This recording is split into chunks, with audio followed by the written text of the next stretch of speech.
ಭಾರತೀಯ ಪರಂಪರೆಯಲ್ಲಿ ದೇಶಾದ್ಯಂತ ಹಬ್ಬಗಳು, ಹರಿದಿನಗಳು, ಸಾಂಸ್ಕೃತಿಕ ಕಾರ್ಯಕ್ರಮಗಳು ಎಲ್ಲ ಜನಹಿತಕ್ಕಾಗಿ ನಡೀತಾ ಇದ್ದಾವೆ. ಇದು ಕೇವಲ ಸಾಂಕೇತಿಕ. ನಿಜವಾದ ಅರ್ಥ ಏನಂದರೆ, ದುಷ್ಟಶಕ್ತಿಗಳು ಹೋಗಬೇಕು ಅಂದರೆ ಮನುಷ್ಯಗಂತ ಕೋಪ, ತಾಪ, ಆಸೆ, ಪರಿಸ್ಥಿತಿ ಗೆಲ್ಲಬೇಕು. ಮನುಷ್ಯನಿಗೆ ಶಾಂತಿ ಬೇಕು, ಸುಖ ಬೇಕು, ನೆಮ್ಮದಿ ಬೇಕು.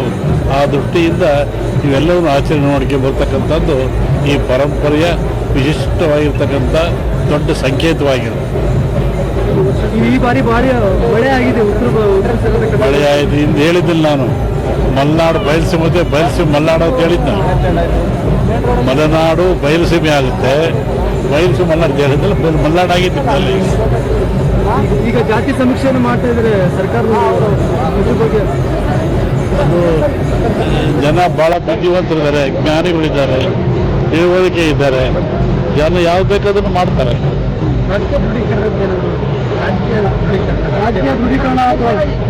ಸಂಕ್ರಾಂತಿವರೆಗೂ ಏನು ಹೇಳಲ್ಲ. ಸಿದ್ದರಾಮಯ್ಯ ಸರ್ಕಾರಕ್ಕೆ ಭಯವಿಲ್ಲ.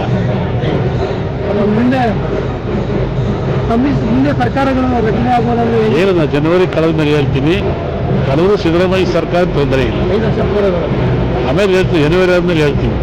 ಅದು ಸಂಕ್ರಾಂತಿ ಮೇಲೆ ನೋಡಿ ಹೇಳ್ಬೇಕಾದ್ರೆ ಅಲ್ಲಿ ಮುಂದೆ ಭದ್ರಾಗಿರುತ್ತೆ ನೋಡಿ.